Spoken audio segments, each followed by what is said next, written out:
मान आम्हाला वाटतो।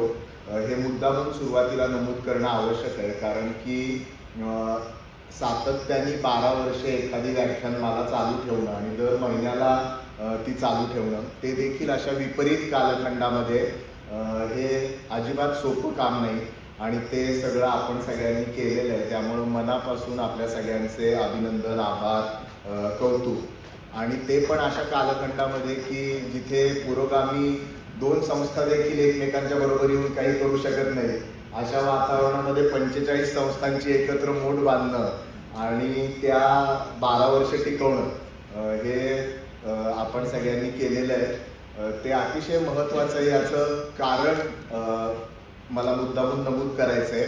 डॉक्टर नरेंद्र दाभोळकरांच्या निर्गुण खुनानंतर अतुल पेठे यांच्या बरोबरीनं महाराष्ट्र अनिसच्या संघटनेने रिंगण नाटक नावाचा एक उपक्रम चालवला होता आणि कॉम्रेड पानसरेंचा ज्या वेळेला खून झाला त्यावेळेला त्या रिंगण नाटकाचे प्रयोग करण्यासाठी आम्ही दिल्लीमध्ये गेलेलो होतो आणि पानसरेंचा खून झाल्याची बातमी आली।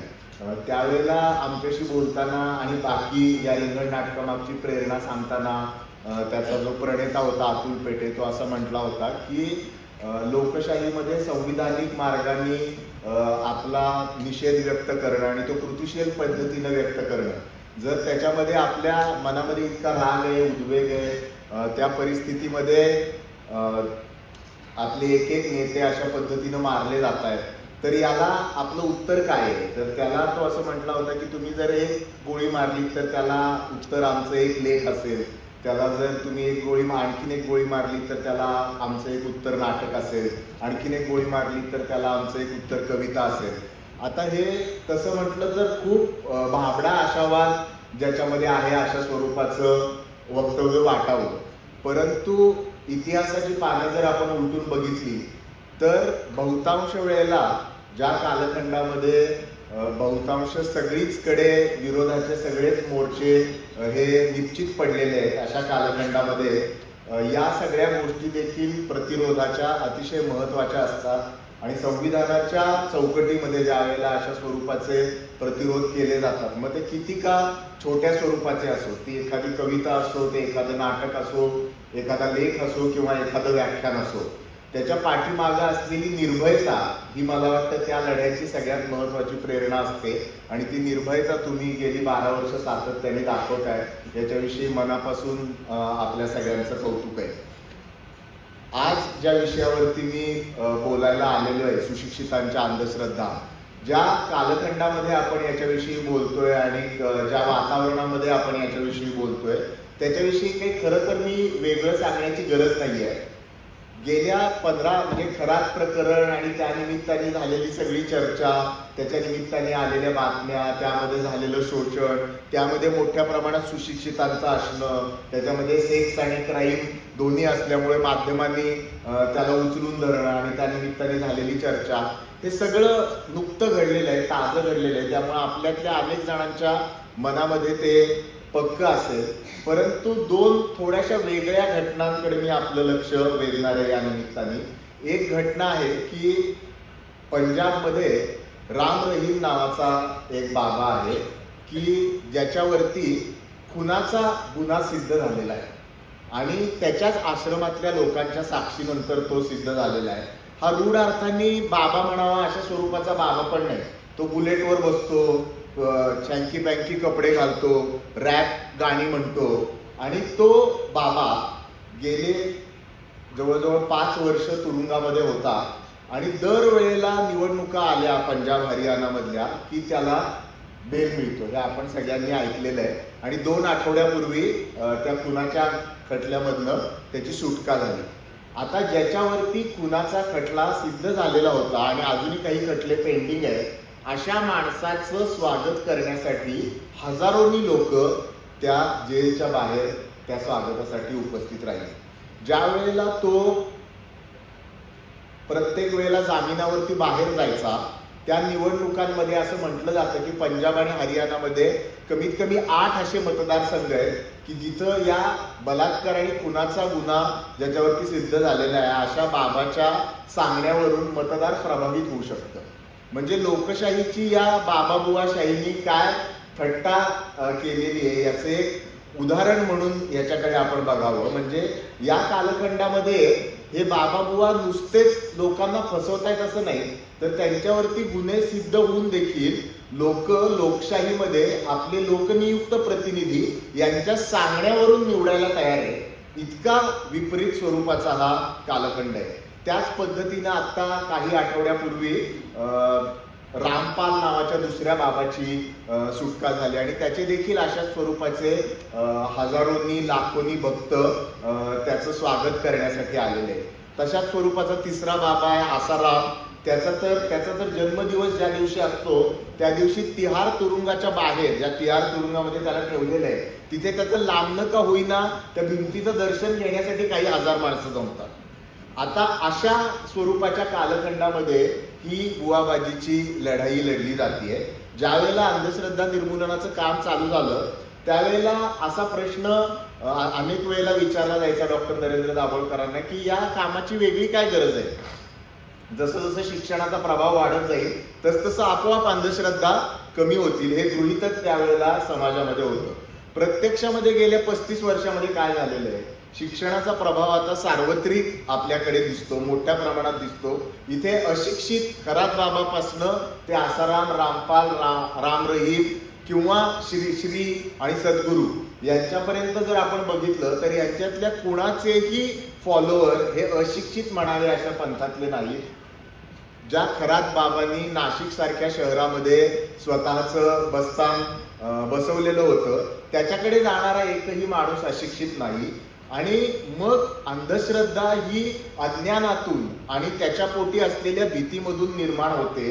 हे जे गृहीतक धरून आपण समाजामध्ये चाललेलो होतो त्याच्यापेक्षा विपरीत काहीतरी आपल्या समाजामध्ये घडायला लागलेलं आहे. आणि जणू काही परवा मी लोकसत्तामध्ये लेख लिहिलेला होता, त्याचं टायटलच असं होतं की सध्याची आपली परिस्थिती आहे ती भोंदू आवडे सर्वांना अशा स्वरूपाची. म्हणजे दुष्काळाच्या विषयी लिहिताना पी साईनाथांनी जे पुस्तक लिहिलेलं होतं ते दुष्काळाचं निर्मूलन का होऊ शकत नाही याची कारणमीमांसा करताना त्यांनी असं त्याचं टायटल असं आहे की दुष्काळ आवडे सर्वांना, everyone loves a good drought. आणि त्याचं कारण असं आहे की त्या दुष्काळाच्या अनुषंगाने जी एक हितसंबंधांची साखळी तयार होते ती साखळी भेदण्याची कोणाचीच इच्छा नसते. त्यामुळं आजच्या कालखंडामध्ये तयार झालेली ही बुवाबाजीची जी एक प्रचंड मोठी यंत्रणा आहे आणि त्याला सामोरे जाणारे जे सुशिक्षित आहेत त्यांना आपण केवळ फक्त अंधश्रद्धेच्या चष्म्यामधून बघू शकत नाही. हा सगळ्यात महत्त्वाचा संदर्भ आपण लक्षात घ्यायला पाहिजे. गेल्या काही वर्षामध्ये या देशामध्ये अतिशय जाणीवपूर्वक धर्मकारण आणि राजकारण यांची युती करण्यात आलेली आहे. आणि त्या धर्मकारण आणि राजकारणाच्या युतीमधून एक असा मोठा वर्ग उदयाला आलाय किंवा उदयाला आणला गेलेला आहे की ज्याला धर्माच्या नावावरती केलेली कुठलीही चुकीची गोष्ट चुकीची वाटत नाही. आता अशा स्वरूपाची मानसिकता असलेला वर्ग ज्या वेळेला समाजामध्ये तयार होतो त्याला धर्माच्या नावावरती दुसऱ्या धर्मातल्या लोकांना मारलं तरी देखील त्याला काही वाटत नाही. आपल्या धर्मातल्याच आपल्या बांधवांवरती अत्याचार केले तरी देखील त्याला काही वाटत नाही. जोपर्यंत त्याच्या मनातली माझ्या धर्माचा गवगवा जगभरामध्ये केला जातोय या स्वरूपाची जी भावना आहे तिला बळ देणारं काहीतरी घडत राहतंय तोपर्यंत त्याला स्वतःचा विचार वापरण्याची इच्छा नाही. असा एक प्रचंड मोठा वर्ग या समाजामध्ये निर्माण झालेला आहे किंवा मुद्दामून निर्माण केला गेलेला आहे. आणि त्या सगळ्याचा या बुवाबाबांच्या उदयाशी अतिशय महत्त्वाचा भाग आहे, महत्त्वाचा संदर्भ आहे. कारण या राजकारणाला पाठबळ देणारे देखील या देशातले सुशिक्षितच आहेत. आणि केवळ तेवढंच नाही तर कुठल्याही स्वरूपाची चिकित्सा करायची म्हटली की ते सातत्याने तुमच्या अंगावरती येतात. म्हणजे काही वेळेला गमतीनं आम्ही आदिवासीचे कार्यकर्ते असं म्हणतो की 15 वर्षापूर्वी 12 वर्षापूर्वी सामाजिक चळवळींमध्ये हिंदूद्रोही हा शिक्का फक्त अहिंसा सारख्या धर्मचिकित्सेचं काम करणाऱ्या चळवळीच्या कार्यकर्त्यांवरती होता. आज विरोधामध्ये प्रश्न विचारणारा कोणीही हिंदूद्रोही झालेला आहे. म्हणजे त्या अर्थाने तुम्ही आम्ही सगळे जे कोणी कुठलाही प्रश्न विचारू इच्छितो तो हिंदूद्रोही असतो आणि तिथून पुढे राष्ट्रद्रोही असतो आणि तिथून पुढे अर्बन नक्षल असतो आणि कम्युनिस्ट असतो आणि काँग्रेसी असतो. अशा स्वरूपाची एक धारणा या समाजामध्ये तयार केली गेलेली आहे आणि त्याच्यामुळं आपला तो सद्गुरू आणि दुसऱ्याचा तो बाबा अशी एक परिस्थिती निर्माण झालेली आहे, जी राजकारणामध्ये देखील तुम्ही बघितलं तर राजकीय नेत्यांनी कितीही अपराध केले तरी देखील आता परवाच्या महिला विधेयकावरनं आणि डिलिमिटेशनवरनं जे झालं ते आपण सगळ्यांनी बघितलेलं आहे. त्या परिस्थितीमध्ये म्हणजे काहीही झालं, कितीही चूक असली आपल्या शीर्षस्थ स्थानी असलेल्या व्यक्तीची, तरी त्याला मास्टर स्ट्रोक म्हणायचं. असं ज्या वेळेला समाजामध्ये वातावरण तयार होतं, तो समाज बोंधूबाबांना आणि बुवांना बळी पडण्यासाठी वेगळं काय करण्याची गरज आहे. म्हणजे राजकारणामध्येच तुम्ही अशा स्वरूपाचे लोक आणून ठेवलेले आहेत की या स्वरूपाची रचना चालण्यासाठी जे धर्माच्या अनुषंगाने चालणारं शोषण करण्यासाठी आवश्यक असतं, म्हणजे धर्मग्रंथांचं प्रामाण्य, शब्द प्रामाण्य आणि चिकित्सेचा अभाव, या सगळ्या गोष्टी या राजकीय वातावरणामध्ये तयार झालेल्या आहेत. आणि त्याचा संदर्भ बाजूला काढून मला असं वाटतं की या बुवा बाबांचा उदय, अम्मा भगवान त्यांचा उदय आपण अजिबात नीटपणे समजून घेऊ शकणार नाही. दुसरा याला असलेला संदर्भ या सुशिक्षितांच्या अंधश्रद्धांचा आणि या बुवा बाबांच्या वाढीचा आहे.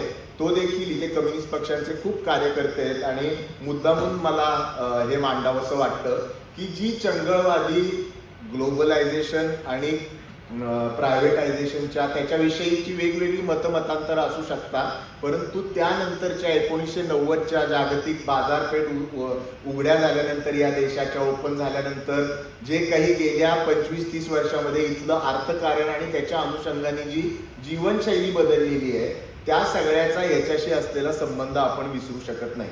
कारण त्या जीवनशैलीचा एकमेव मोटो हा ये दिल मांगे मोर हा, कितीही मिळालं तरी त्याला पुरे पडत नाही. म्हणजे रूढ अर्थाने आपण जर बघितलं तर 20 वर्षापूर्वी जेवढी प्रतिकूलता आपल्या समाजामध्ये होती त्या तुलनेने कितीतरी अनुकूलता समाजामध्ये निर्माण झालेली आहे. म्हणजे रूढ अर्थाने बघायचं झालं तर खाण्यापिण्याचे प्रश्न एका मोठ्या लोकसंख्येचे सुटलेले, शिक्षण, आरोग्य, त्याच्या क्वालिटीविषयी चर्चा होऊ शकते, पण ऍक्सेस याच्याविषयीचे प्रश्न मोठ्या प्रमाणात सुटलेले आहेत. असं असताना देखील मनामध्ये एक टोकाचं असमाधान, अस्थिरता, अनिश्चितता आणि जे मिळालेलं आहे ते पुरे नाही, अशा स्वरूपाची एक भावना या मार्केट ड्रिवन प्रणालीने तयार केलेली आहे आणि तिच्यावरतीच हे सगळं मार्केट सातत्याने चालत असतं. मग या बाबाबुवांकडे जाणारे लोक जर आपण बघितले तर ते कुठल्या अभावग्रस्ततेतनं जात नाहीये. त्यांच्याकडे ज्या वेळेला IAS अधिकारी जातो, त्यांच्याकडे ज्या वेळेला IPS अधिकारी जातो, शिकलेले लोक त्यांच्याकडे जातात, त्यावेळेला त्यांना काही कमी पडलेलं आहे म्हणून, किंवा ते पिचलेले आहेत, रंजलेले आहेत, गांजलेले आहेत, आता या भावनेमधनं त्यांच्याकडे कोणी जात नाहीये. त्यांना आणखीन हवंय, जे मिळालंय ते त्यांना पुरेसं नाहीये आणि त्यांना आणखीन हवंय, आणखीन हवंय, किती मिळालं तरी ते पुरेसं नाहीये. अशा स्वरूपाची ज्या वेळेला आपण यंत्रणा तयार करतो त्यावेळेला स्वाभाविक आहे की माणसाचं मन हे त्या हव्यासापोटी बाकीच्या सगळ्या छोट्या छोट्या गोष्टींकडे दुर्लक्ष करायला लागतं. म्हणजे एका बाजूला धर्माचं आणि राजकारणाचं झालेलं एकत्रीकरण आणि दुसऱ्या बाजूला मार्केटच्या माध्यमातून त्याला दिली गेलेली ही फोडणी, या दोन्ही गोष्टींचे संदर्भ आपण लक्षात ठेवणं आवश्यक आहे. तिसरी महत्वाची बाब या निमित्ताने जी सोशल मीडियाच्या माध्यमातून आपल्या सगळ्यांच्या आयुष्यामध्ये घुसलेली आहे आणि त्याचा वापर जितक्या प्रभावी पद्धतीने या बाबाबुवांनी केलेला आहे तो मला वाटतं आपल्या सगळ्या सामाजिक चळवळींसाठी एक मोठा वस्तुपाठ म्हणावा अशा स्वरूपाचं. कारण ते आपल्या मोबाईलमध्ये येणारी रील जरी बघितली तरी एव्हरी सेकंड और थर्ड रील हे कुठल्या तरी बाबा किंवा बुवाचं चमत्काराचा दावा करणाऱ्या गोष्टींचं असतं. त्यामुळं धर्मकारण, मार्केट आणि त्याला सोशल मीडियानी दिलेली तडका, या सगळ्याच्या माध्यमातून एक जणू काही नेक्सस तयार झाल्यासारखं झालेलं आहे आणि त्यामधून हे नवीन बाबाबुवा वाढायला लागलेले. त्यांच्या भाषा सुद्धा त्याच्या बरोबरीनं बदललेल्या आहे. तुम्ही आता कालचा एक ताजा व्हिडिओ आहे, तुमच्यातल्या काही जणांना इंस्टाग्रामवरती आला असेल. मराठीतली एक प्रसिद्ध अभिनेत्री आहे, ती त्या व्हिडिओमध्ये असं सांगते की श्रीची भक्त किंवा भक्तीण जे काही म्हणता येईल ते आहे, ती असं सांगतेय की मी आजकाल औषधं घेणं बंद केलेलं आहे आणि मी माझ्या सगळ्या आजारांचा उपचार हा इंट्युशन प्रोसेसमुळे केला जातो. इंट्युशन प्रोसेसमुळे काय, म्हणून ती इंट्युशन देणाऱ्या डॉक्टरांना बोलवते. मग ते डॉक्टर येतात आणि ते म्हणतात की हे इंट्युशनच्या माध्यमातून हे व्हिडिओ कॉलवरती ते माझ्याकडे बघतात आणि मला डोळे बंद करून श्वास घ्यायला सांगतात आणि माझ्या श्वासाच्या वेगावरून माझ्या आजाराचं निदान करतात आणि माझे सगळे आजार आता बरे झालेले आहेत. आणि आता आम्ही राज्यभर नाही देशभरासाठी अशी श्रीश्रींच्या मार्गदर्शनाखाली इंट्युशनची शिबिरं घेणार आहे. कशासाठी ती शिबिरं घेणार आहे, तर तुमची आता शाळेतल्या मुलांना सुट्ट्या लागलेल्या आहेत, तर तुमच्या शाळेतल्या मुलांना डोळ्यावरती पट्टी बांधून वाचता येईल याच्यासाठी ती शिबिर आहे. आणि त्यातून त्यांचं ब्रेन ऍक्टिव्हिटी झाली, ब्रेन ऍक्टिव्हेशन झालं इंट्युशनच्या माध्यमातून, तर ती मुलं डोळ्यावरती पट्टी बांधून वाचायला शिकतील. आता एक साधा प्रश्न आहे बघा, डोळ्यावर पट्टी बांधून वाचायची काय गरज आहे? जर डोळे आहेत तर डोळ्यावर पट्टी बांधून कशाला वाचायचं ना? आता हा प्रश्न देखील आपल्यातल्या, मी तुम्हाला गंमत सांगतो, यावेळेच्या 20 ऑगस्टच्या डॉक्टर नरेंद्र दाभोळकरांच्या स्मृती व्याख्यानाला मीरा बोरवणकर मॅडमना आपण बोलवलेलो होतं आणि एक अतिशय अपराईक आणि प्रामाणिक अधिकारी त्या आल्या आणि जाताना आम्हाला असं सांगून गेल्या की आम्ही तुझ्या चळवळीला काही मदत लागली तर मी करायला तयार आहे. आणि हे असे व्हिडिओ यायला लागल्यानंतर याच्याविषयी काय कायदेशीर कारवाई करता येईल हे बोलण्यासाठी मी त्यांना 2-3 दिवसापूर्वी फोन केला होता आणि त्यांना मी या इंट्युशनचे काही व्हिडिओ पाठवले आणि त्यांना मी सांगत होतो की अशा अशा स्वरूपाचे व्हिडिओ हे भारताभरात सगळीकडे पसरवले जात आहेत आणि त्याच्यामधून असा दावा केला जातो की ते मुलांचा ब्रेन ऍक्टिव्हेट केला जातोय, मिड ब्रेन ऍक्टिव्हेट केला जातोय आणि त्याच्या माध्यमातून ती मुलं डोळ्यावरती पट्टी लावून देखील वाचतात आणि आणखीन बऱ्याच गोष्टी ती करतात. तर मला आश्चर्याचा धक्का ह्याच्यात बसला, तर त्या मॅडमनी मला सांगितलं, हो मी पण हे कार्यक्रम बघितले, कसं करतात ती मुलं. आता हे जर मीरा बोरवणकर मॅडमना जर वाटत असेल तर मी त्यांना म्हटलं, मॅडम ते असं करतात त्याच्याऐवजी फक्त इथे धरायचं म्हणजे नाही वाचता येणार. कारण आय फील्ड मध्ये जर तुमच्या प्रकाश जर तुमच्या रटायनावरती डोळ्याच्या प्रतलावरती जाणार नसा, ती मुलं वाचू शकतात. त्याचं कारण डोळ्याच्या आणि कितीही टाईट पट्टी बांधली तुम्ही तर डोळ्याच्या आणि याच्या खोबणीमध्ये जागा राहते आणि ती मुलं इथे धरून वाचतात. ही 5वी-7वीतली मुलं असतात आणि त्यांच्यामध्ये सजेस्टिबिलिटी खूप मोठ्या प्रमाणात असते आणि त्यांना हे शिकवलं जातं. 15,000-20,000 रुपये घेऊन IPS IAS अधिकाऱ्यांची मुलं आणि अतिशय उच्च शिक्षित कुटुंबातली मुलं हे करण्यासाठी पाठवली जातात. का पाठवली जातात? का मुलांना याच्यासाठी पाठवलं जातं? कारण सगळ्यांना आपल्या मुलांना सुपरमॅन आणि सुपर वुमन करायचे. सामान्य मुलं आजकाल कोणाला नकोय. मग त्याला काहीतरी युनिक कॅपॅसिटी पाहिजे ना. मग युनिक कॅपॅसिटी म्हणजे काय, तर दुसरं एक त्यांनी एक दावा त्या ह्याच्यामध्ये केलेला आहे की हे तुमचं मिड ब्रेन ऍक्टिव्हेट झाला या इंट्युशनच्या प्रोसेसमधनं तर 400 पानाचं पुस्तक 10 मिनिटांमध्ये वाचून संपवता येईल. वर्षभर अभ्यास करण्याची गरज नाही. मग मी त्यांना ते मला माझ्याशी भेटायला त्यांना विचारलं, 400 पानाचं वर्षभरात दिलाय ना तुम्हाला वर्षभर अभ्यास करायला, मग 10 मिनिटात कशाला वाचायचे ते? वर्षभर कर की बाबा निवांत अभ्यास. तर ते नकोय. सगळ्यांना आपल्या पोराला सुपरमॅन किंवा स्पायडरमॅन आणि काहीतरी असं करायचंय जेणेकरून ते जी सर्फची जाहिरात आहे ना त्याच्यासारखी ही मानसिकता समाजामध्ये आपली सातत्याने झालेली आहे की त्या शेजारच्या शर्टच्या पांढऱ्या रंगापेक्षा आपल्या शर्टचा पांढरा रंग हा अधिक चांगला कसा आहे हे सातत्याने दाखवण्यासाठी हे केलं जातंय. आणि तुम्ही लक्षात घ्या, या आर्ट ऑफ लिव्हिंगच्या इंट्युशन प्रोग्रामला या सुट्टीमध्ये त्यांनी जाहीर केलेले की 3 लाख मुलांपर्यंत आम्ही पोहोचवणार आहे हा प्रोग्राम. म्हणजे 3 लाख मुलांना या देशातल्या तुम्ही धडधडीत खोटं बोलायला शिकवताय. कशासाठी? तर ते केवळ अंधश्रद्धा पसरवण्यापुरतं मर्यादित नाही. त्याचा या सगळ्यांचे जे वरचे बसलेले बाबा बुवा अम्मा भगवान मौलाना पादरी जे कोणी असतील ते कुठल्या ना कुठल्या तरी राजकीय पक्षाशी जोडले गेलेले आहेत. गेल्या 10 वर्षामध्ये महाराष्ट्रामध्ये उत्तरेतून येणाऱ्या बाबांचं प्रमाण ज्या प्रकारे वाढलेलं आहे ते जर आपण बघितलं, अचानक कुठनं हे बागेश्वर धाम आणि ते रुद्राक्ष देणारे काय मिश्रा हे कसे महाराष्ट्रामध्ये यायला लागले आणि किती मोठ्या प्रमाणामध्ये त्यांचे कार्यक्रम होतात, कोण आयोजन करतं त्या कार्यक्रमांचं ते जर आपण बघितलं तर आपल्या सहज लक्षात येईल की तिथला स्थानिक खासदार किंवा आमदार ज्याच्यामध्ये सर्व पक्षीय आमदार आणि खासदार आहेत ते त्याचं आयोजन करतात. आणि याचं लॉजिक अतिशय साधं आहे ना की जो माणूस हा केवळ स्वतःच्या हिताचा विचार करतो, जो माणूस कुठलाही प्रश्न विचारायला इच्छुक नाही, तो माणूस मतदार म्हणून मला हवा आहे. त्याच्यामुळं कुठलंही उत्तरदायित्व त्याच्या प्रती माझं शिल्लक राहत नाही आणि त्याला अशा कुठल्या तरी गोष्टीमध्ये भुलवून ठेवलं की ते मला पुरेसं आहे. आता ही गोष्ट परत आपोआप झालेली नाहीये. तुम्ही जर बघितलं तर एक विचारधारा गेली 100 वर्ष हे घडावं याच्यासाठी सातत्याने प्रयत्नशील राहिलेली आहे आणि ती गेली 10-12 वर्ष सत्तेमध्ये आल्यानंतर अतिशय टप्प्याटप्प्याने या सगळ्या गोष्टी समाजामध्ये पसरवल्या गेलेल्या आहेत. म्हणजे ज्या वेळेला देशाचा पंतप्रधान असं म्हणतात की गणपती हे प्लॅस्टिक सर्जरीचं उदाहरण होतं, तर ते हास्यास्पद आहे हे त्यांना कळत नसतं का? तर नक्की कळत असतं त्यांना.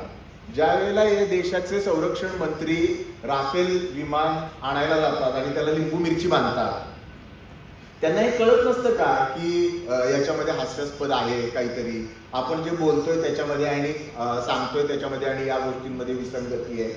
पण विसंगती सकटच समाजाने आपल्याला स्वीकारायला पाहिजे.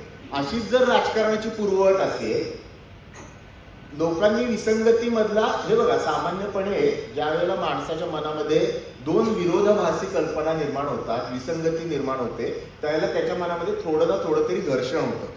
कॉग्निटिव्ह डिझोनन्स असं म्हणतात त्याला सायकोलॉजीच्या भाषेमध्ये. आणि तो सोडवण्याचा तो माणूस प्रयत्न करतो. हे बरोबर आहे का ते बरोबर आहे, हे चूक आहे का ते बरोबर आहे, याचा विचार ज्या वेळेला अस्वस्थता माणसाच्या मनात निर्माण होते, म्हणजे हा विचार तो करायला लागतो, त्यावेळेला अस्वस्थता निर्माण होते आणि त्यातून तो उत्तरांच्या शोधाकडे जातो. जर तुम्हाला हा बरोबर आहे का ते बरोबर आहे हे विचार करण्याची गरजच नाहीये, या सगळ्याची उत्तरं ही माझ्या वर्चस्ववादी भूमिकेशी जोडली गेलेली आहे.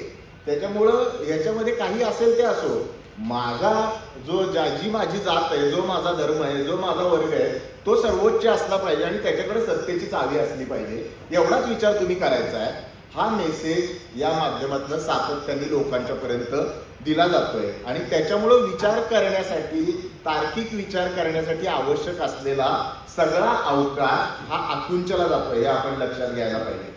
म्हणजे डार्विनचा उत्क्रांतीचा सिद्धांत हा शालेय अभ्यासक्रमातून काढला जातो.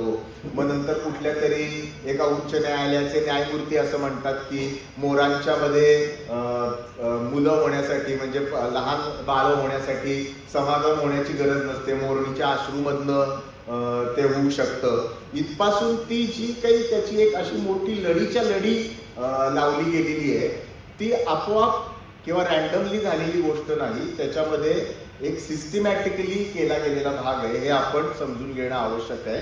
आणि त्यामुळं त्याच्याबरोबर येणारा जो सुशिक्षित वर्ग आहे, तो या सगळ्या गोष्टींमध्ये अभिमान त्याला वाटायला लागलेला आहे की या गोष्टी या आपल्या परंपरा आहेत. आणि एका बाबतीत आपण जर लक्षात घ्यायला लागलं तर हे सेल्फ डिफिटिंग बिहेवियर आहे ना. म्हणजे आज ना उद्या त्या व्यक्तीचं देखील त्याच्यामध्ये शोषण होणार आहे. असं नाहीये की हे फक्त बाहेरच्या लोकांचं शोषण ज्याच्यामधनं केलं जाणार आहे. आणि इथल्या राजकारणामध्ये हे पूर्वी होत नव्हतं का? तर होत होतं. म्हणजे इंदिरा गांधींचे देखील एक कोणीतरी गुरु होते, धीरेंद्र ब्रह्मचारी नावाचे. त्याच्यानंतर नरसिंह रावांच्या कालखंडामध्ये ते चंद्रास्वामी नावाचा एक तांत्रिक होता. नंतर महाराष्ट्रामध्ये काँग्रेसच्या कालखंडामध्ये देखील शिवराज पाटील चाकूरकरांपासून ते विलासराव देशमुखांपर्यंतची लोकही साधा एक फुटकळ चमत्कार करणाऱ्या सत्यसाई बाबाच्या चरणी लीन होत होती. परंतु त्या सगळ्या गोष्टींचं गेल्या 12 वर्षांमध्ये इन्स्टिट्यूशनलायझेशन म्हणजे संस्थीकरण झालेलं आहे आणि त्याच्या माध्यमातून ही यंत्रणा काम करताना दिसतीये.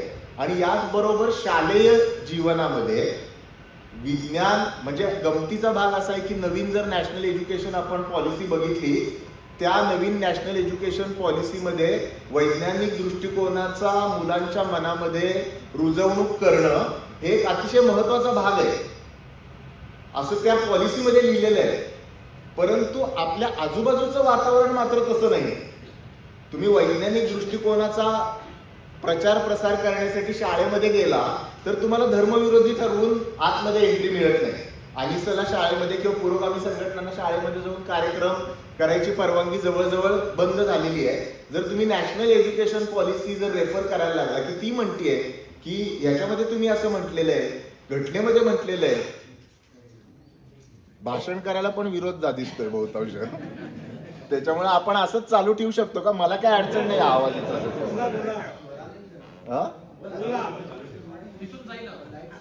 त्यामुळे शाळेतच नुसतं यायला देतात असं नाही, तर सार्वजनिक वाचनालयामध्ये पण मला वाटतं भाषण करू नये अशी इच्छा असावी का काय, नसावी अशी. आपण पण इतकं पॅरानॉइड व्हायला नको. तर सांगण्याचा मुद्दा असा आहे की अशा स्वरूपाची यंत्रणा ज्या वेळेला तयार होते त्यावेळेला लढाई ही अतिशय विषम आणि अवघड व्हायला लागते.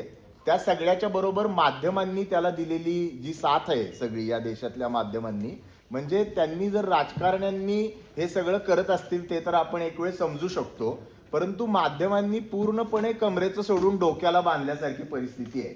म्हणजे ज्या वृत्तपत्रांकडे आपण आज प्रोटेस्टचा आवाज म्हणून बघतो, जे वृत्तपत्र त्यातल्या त्यात सरकार विरोधी काहीतरी भूमिका घेताना दिसतात, ती एका बाजूला खरात विरोधी अग्रलेख लिहितात आणि तिथेच मागच्या पानावरती फलज्योतिष छापतात.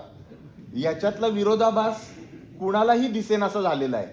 इतकं आपण त्या विरोधाभासाला सरावलेलो आहे अशी परिस्थिती निर्माण झालेली आहे. नॅशनल चॅनल्स जर आपण बघितले आपले तर त्याच्यामध्ये सगळीकडे अशा स्वरूपाच्या यंत्र तंत्र याच्या जाहिराती आहेत. सोशल मीडियावरती जर आपण बघितलं तर त्याच्या जाहिराती आहेत आणि त्या इतक्या ॲब्सर्ड म्हणाव्या अशा स्वरूपाच्या आहेत.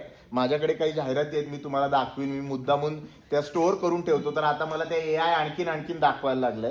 त्याच्यामध्ये सातारा जिल्ह्यामध्ये एक धावजी पाटील नावाचं एक देवस्थान आहे, जिथे तंत्रमंत्र अशा बऱ्याच गोष्टी चालतात. तिथे 2-3 वेळेला केसेस झालेल्या आहेत, त्याच्यावरती पोलिसांनी कारवाई केलेली आहे. परवा मला कुणीतरी त्यांचा एक व्हिडिओ पाठवला.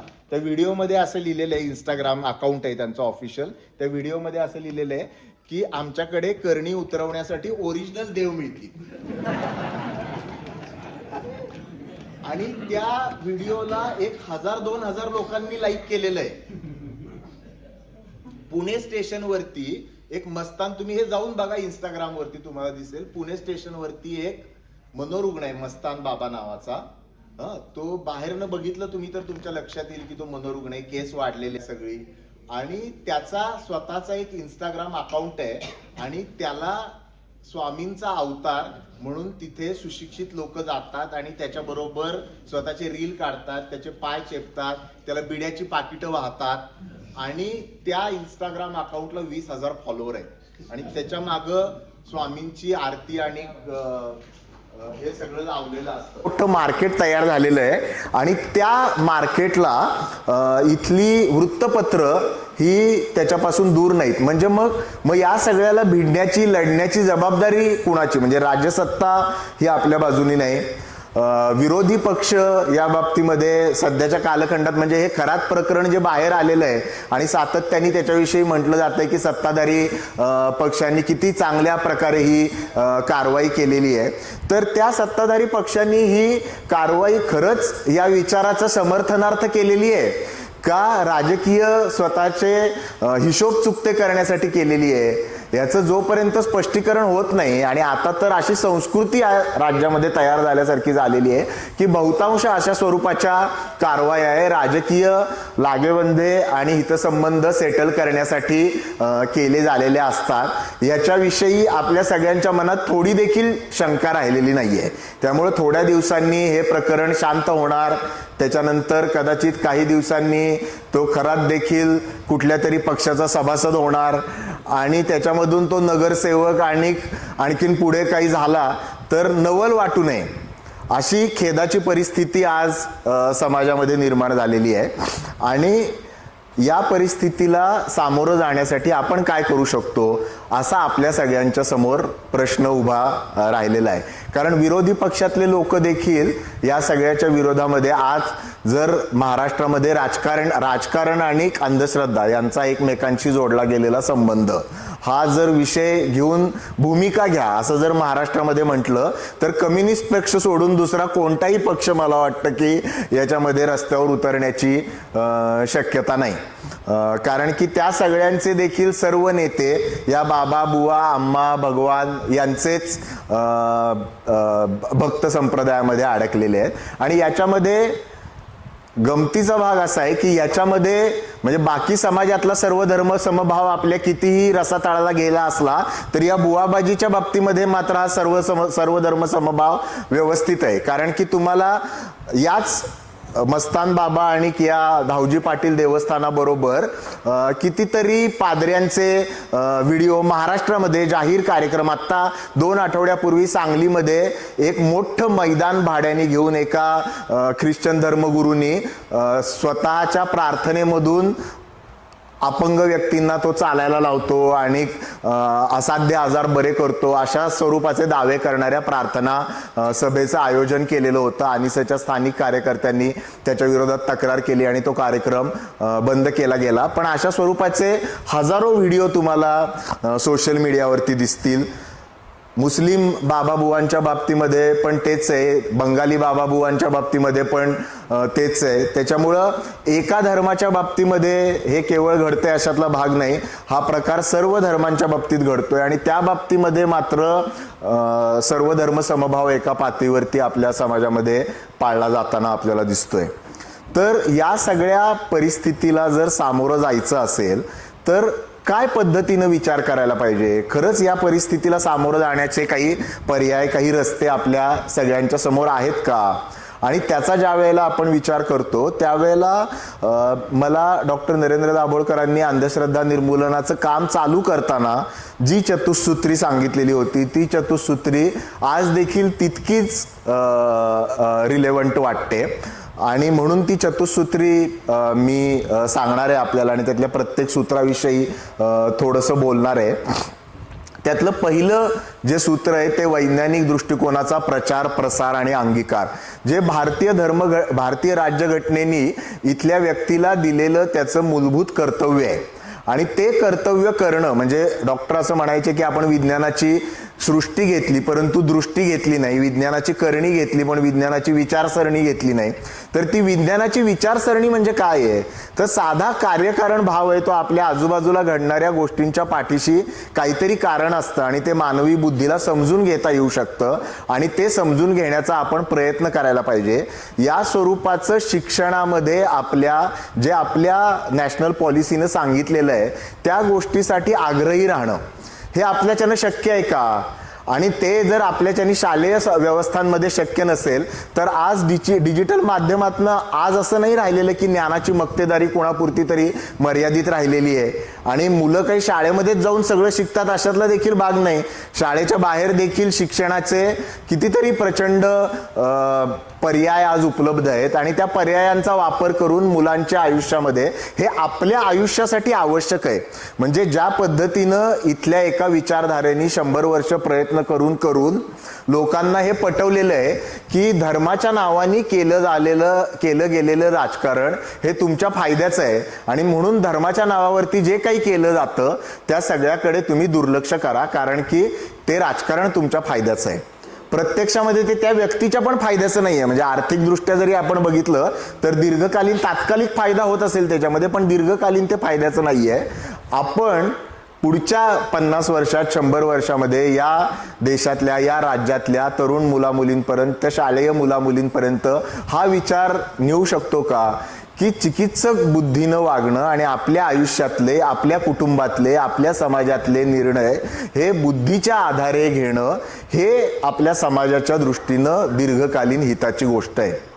हा विचार शालेय वयापासून मुलांच्या मध्ये रुजवणं बाहेरच्या मुलांच्या मध्ये शक्य नसेल तर कमीत कमी आपल्या कुटुंबातल्या मुलांच्या मध्ये रुजवणं हे तरी आपण करू शकतो का? हा मला वाटतं पहिला मार्ग आहे. तो खरं म्हटलं तर तितका अवघड नाहीये परंतु त्याच्याविषयी आपण आग्रही राहतो का हा आणि म्हटलं तरी अतिशय सोपी आणि साधी गोष्ट आहे. त्यामुळं असं हे पण काही वेळेला खूप भावनापूर्ण हे वाटू शकेल परंतु कितीही मोठा काळोख असला तरी उजेड करण्यासाठी एकच पणती पुरते. त्याच्यामुळं विचारांचा जर आपल्याला प्रकाश त्या ठिकाणी निर्माण करायचा असेल तर रस्ता तोच आहे. त्याला किती कालावधी लागेल, किती वर्ष लागतील, लोक या बाजूला येतील का नाही त्याचं समाजकारण तयार होईल का नाही ही नंतरची बाब आहे, परंतु हा रस्ता अटळ आहे. म्हणजे डॉक्टर नरेंद्र दाभोळकर त्यांच्या भाषणांमध्ये असं म्हणायचे की मी ज्या कार्यक्षेत्रामध्ये काम करतो त्या कार्यक्षेत्रांमधल्या लढाया या काही वर्षांच्या नाही, काही दशकांच्या नाही, तर काही शतकांच्या लढाया आहेत याची मला नम्र जाणीव आहे. आणि एका विचारधारेनी काही दशक नाही तर एक शतक कंबर खचून, कंबर खोवून, कमरेला पदर खोवून काम केलं आणि त्याची फळं त्यांना भेटतायत. तर आपल्याला जो संविधानवादी मूल्यांचा देश घडवायचा आहे त्याच्यासाठी तेवढे कष्ट करण्याची, तेवढ्या धारणांनी स्वतःला गाडून घेण्याची आपली तयारी आहे का, हा मला वाटतं त्या निमित्ताने एक गंभीर प्रश्न निर्माण होतो. दुसरा जो आहे जो धर्माच्या विधायक आणि कृतिशील चिकित्सेचा प्रश्न आहे आणि ज्याच्या बाबतीमध्ये आणि त्याच्या भाषेचा पण प्रश्न आहे. आपल्याकडे अनेक वेळेला आपल्या पुरोगामी सहकाऱ्यांना असं वाटतं की धर्मावरती केलेली कठोर टीका ही या सगळ्या प्रश्नांवरचं उत्तर आहे आणि त्यातून काही वेळेला जगभरामध्ये जो रॅशनलिस्ट दृष्टिकोन मांडला जातो, जो निरीश्वरवादी दृष्टिकोन आहे, नास्तिकतावादी दृष्टिकोन आहे, जो महाराष्ट्रामध्ये श्रीराम लागूंनी मांडला, त्याच्याकडे लोकांचा कल होण्याची धारणा वाढते. म्हणजे एका बाजूला धर्माच्या नावावरती लोकांचं शोषण केलं जातं आणि दुसऱ्या बाजूला त्याला प्रतिक्रिया म्हणून लोक देवाधर्मापासून दूर जाऊन टोकाच्या नास्तिकवादाकडे त्याची उत्तरं शोधायला लागतात. परंतु आपण जर इतिहासामध्ये डोकावून बघितलं तर भारतामध्ये समाज सुधारणेचं काम केलेल्या बहुतांश सर्व समाजसुधारकांनी, बहुतांश मी म्हणतोय, धर्म नाकारण्यापेक्षा, देव नाकारण्यापेक्षा धर्म चिकित्सेचा आणि धर्म सुधारणेचा मार्ग अवलंबलेला होता. मग तुम्ही फुले घ्या, शाहू महाराज घ्या, आंबेडकर घ्या, कोणी घ्या, या सगळ्यांनी ज्यांनी काळाच्या एका कालखंडावरती ठसा उमटवला आणि त्याच बाजूला त्याच्या पलीकडे मागं थोडं आपण गेलं तर या देशातली संत परंपरा घ्या, त्यांनी धर्म न नाकारता धर्माच्या मधल्या ज्या चुकीच्या गोष्टी आहेत त्या नाकारून धर्माच्या सुधारणेचा प्रयत्न सातत्याने केलेला आहे. आणि नरहर कुरुंदकरांचं एक प्रसिद्ध वाक्य आहे, तुमच्यातल्या अनेकांनी ते वाचलं असेल. ते असं म्हणतात की मी देव मानत नाही आणि मी धर्म मानत नाही, परंतु माझ्या आजूबाजूचा प्रचंड मोठा समुदाय आहे की तो देव मानतो आणि धर्म मानतो आणि त्यांच्यापासून तुटून त्यांचं प्रबोधन करणं देखील मी मानत नाही. त्याच्यामुळं तुम्हाला स्वतःचा मुद्दा सिद्ध करायचा आहे आपल्याला. आणि आता विज्ञानाच्या पातळीवरती कितीतरी, मेंदू विज्ञानाच्या पातळीवरती, उत्क्रांती विज्ञानाच्या पातळीवरती कितीतरी टप्प्यांवरती या स्वरूपाचे अभ्यास समोर येताना दिसत आहेत की मानवी मेंदूच्या रचनेमध्ये अशा स्वरूपाच्या गोष्टींवरती, ज्या गोष्टी वेगवेगळ्या, जसं युवाल नोरा हरारी म्हणतो की या सगळ्या आपण एकमेकांना सांगितलेल्या गोष्टी आहेत. धर्मव्यवस्था असो, कुठल्याही पद्धतीची केली गेलेली, किंवा संविधान असो, प्रत्यक्षामध्ये तसं काही अस्तित्वात नाहीये या सगळ्या. कारण माणूस हा माणसाच्या उत्क्रांतीमध्ये स्टोरी टेलिंग, एकमेकांना गोष्टी सांगणं याचा एक खूप महत्त्वाचा वाटा राहिलेला आहे. आणि माणसाला गोष्टी ऐकायला आवडतात, ही त्याची जैविक बाब आहे. आणि त्याच्यातल्या काही गोष्टींवरती विश्वास ठेवावा पटकन, ही त्याच्या मेंदूची एक रचना आहे. आणि त्या मेंदूच्या रचनेमध्ये ज्या वेळेला खूप ताणाची परिस्थिती निर्माण होते त्यावेळेला कितीही विचार करणारा व्यक्ती असला तरी त्याच्या मेंदूची धारणा ही भावनिक पातळीवरती प्रश्न सोडवण्याकडे जाऊ शकते. आणि त्याच्यामुळं त्याच्याकडे सहानुभूतीनं त्याला दूषणं देऊन आपल्याला ती परिस्थिती बदलता येऊ शकत नाही, परंतु त्याला आधार देऊन आणि त्याला विचार करायला उद्युक्त करून ही परिस्थिती बदलता येऊ शकते.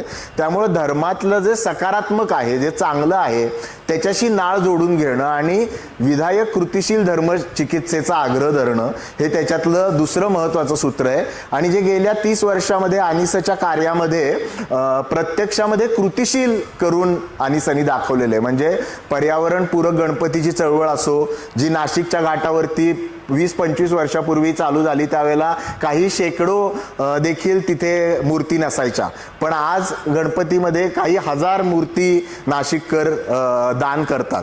तर ही धर्माच्या विरोधातली भूमिका नव्हती. ही भूमिका गणेशोत्सव साजरा करू नका अशा स्वरूपाची नव्हती, तर गणेशोत्सवाला आपल्या विधायक रूप देण्याची होती.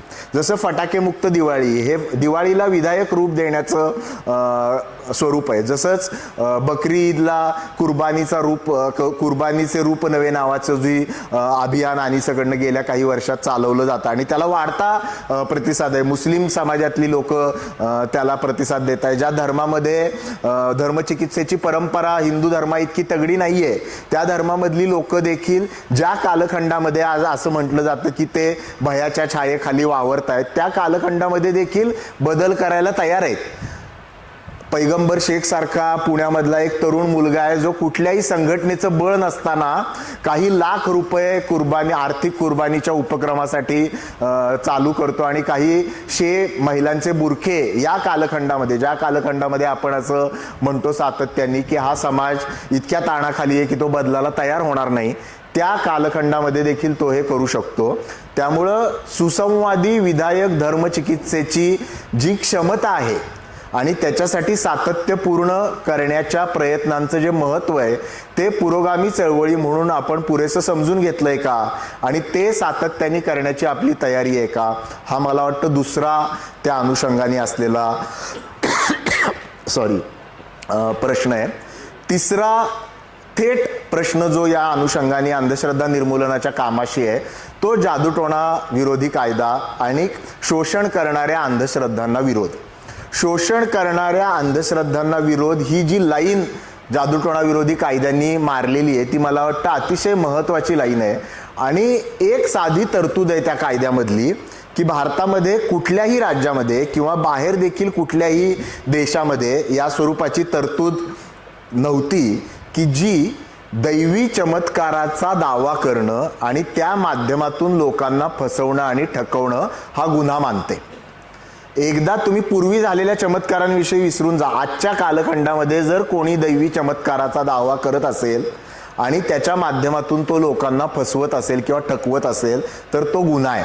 तुम्ही या सगळ्या प्रकारच्या दाव्यांची जर चौकशी नीट पद्धतीनं केलीत, चिकित्सा केलीत तर आपल्या लक्षात येईल त्याच्यात त्यांचा जो USP आहे, सगळ्यात महत्त्वाचा भाग आहे. बाबा बुवांच्याकडे लोक जातात त्याच्या मागचं एक सगळ्यात महत्त्वाचं कारण आपल्याला समजून घ्यायला पाहिजे.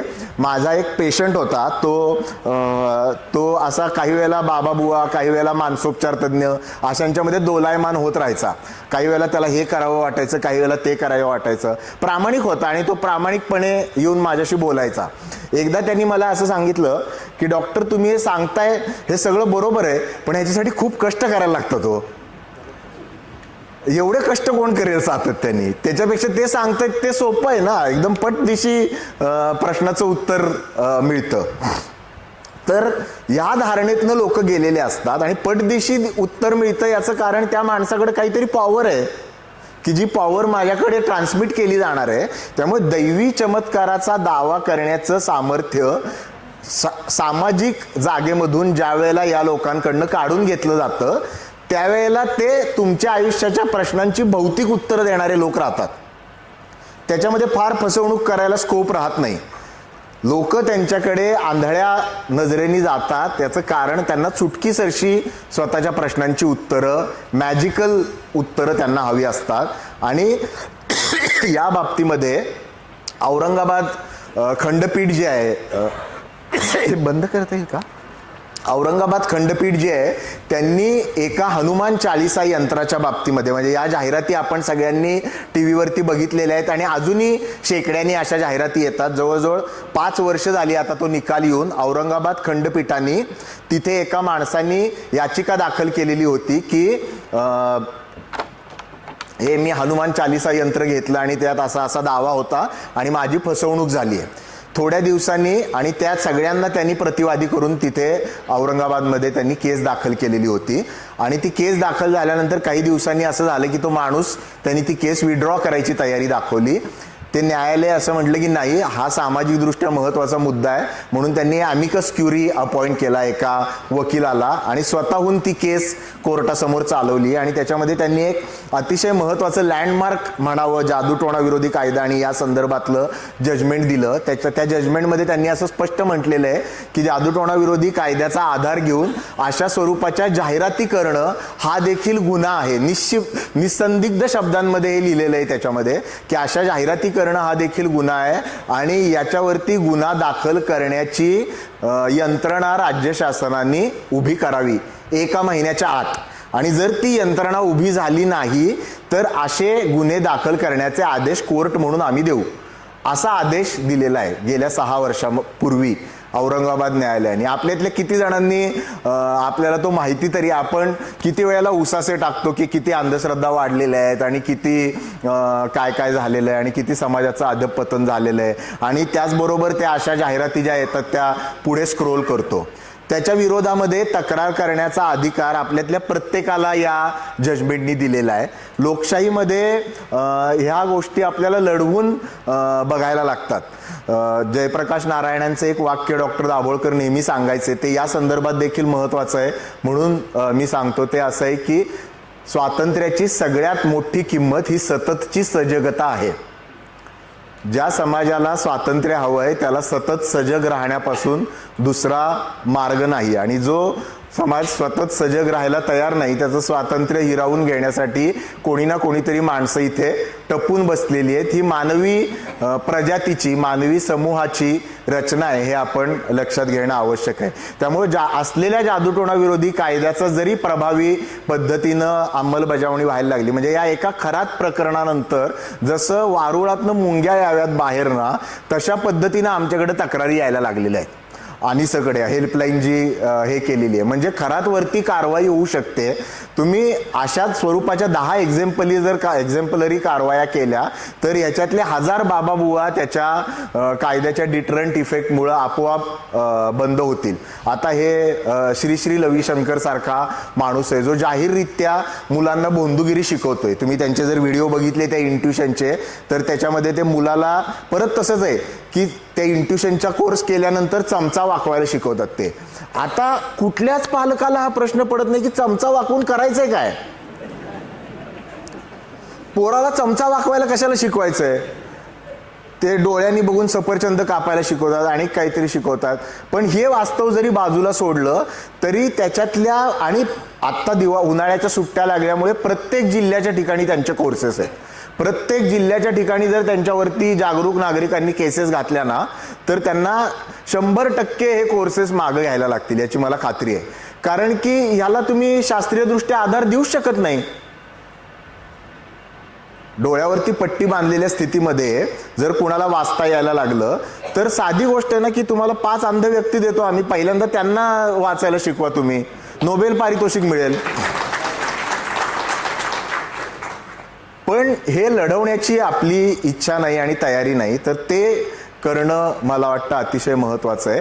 आणि चौथं जे सूत्र आहे या निमित्ताने ते पण तितकंच महत्त्वाचं आहे की जे आपण सुरुवातीला मांडलं की हा प्रश्न केवळ अंधश्रद्धा निर्मूलनापुरता मर्यादित नाही, हा व्यापक सामाजिक राजकीय अवकाश व्यापलेला आणि अर्थकारणाशी आणि माध्यम क्रांतीशी जोडला गेलेला प्रश्न आहे. त्या सगळ्याचं त्याच्यामध्ये, त्याच्या निर्मितीमध्ये काही ना काहीतरी स्थान आहे आणि ते आपण ध्यानात घेणं आवश्यक आहे. त्याच्याशिवाय त्याचं दीर्घकालीन, म्हणजे ही लढाई केवळ अंधश्रद्धा निर्मूलन समितीची एकट्याची असू शकत नाही. कारण की धर्मकारण आणि राजकारण यांची झालेली युती ही जर तोडायची असेल आणि त्याच्यातून बाहेर पडायचं असेल तर या देशातल्या सगळ्या विरोधी पक्षांना त्याच्याविषयी भूमिका घ्यायला लागेल. तुम्ही केवळ संविधानाविषयी बोलून चालणार नाही, तर तुम्हाला खंबीरपणाने ही भूमिका घ्यायला लागेल आणि नसेल तर स्वतःच्या कार्यकर्त्यांचं त्याच्याविषयी प्रशिक्षण करायला लागेल. ते जर करायची या राजकीय यंत्रणांची तयारी नसेल तर एकट्याने हे होणार नाही. माध्यमांचं म्हणजे काही वेळेला मला असं वाटतं की माध्यम हा लोकशाहीचा 4था स्तंभ आहे वगैरे असं आपल्याकडे जे म्हटलं जातं ना, ती बेमालूमपणे आपल्या गळी उतरवली गेलेली अंधश्रद्धा आहे. आणि याचं कारण मी तुम्हाला सांगतो की त्या माध्यमांसाठीचे पैसे आपण कोणी स्वतःच्या खिशातनं मोजत नाही.